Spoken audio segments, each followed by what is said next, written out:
کہانی ماں باپ کی دعا۔ ایک گاؤں میں بلال نام کا ایک لڑکا رہتا تھا۔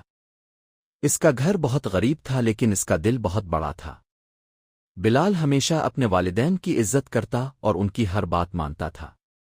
وہ صبح سویرے اٹھ کر اپنے والد کے ساتھ کام میں مدد کرتا اور اپنی ماں کے لیے پانی اور کھانا بھی لے آتا تھا۔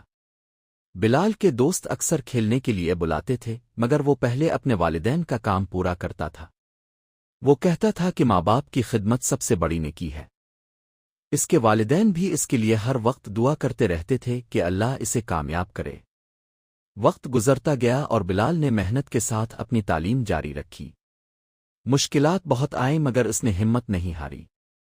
آخرکار ایک دن اس کی محنت رنگ لے آئی اور وہ ایک بڑا افسر بن گیا۔ جب لوگ اس کی کامیابی کا راز پوچھتے تو بلال مسکرا کر کہتا، میری کامیابی کا راز میرے والدین کی دعائیں ہیں۔ سبق: جو اولادہ اپنے والدین کی خدمت کرتی ہے اللہ اسے عزت اور کامیابی عطا کرتا ہے۔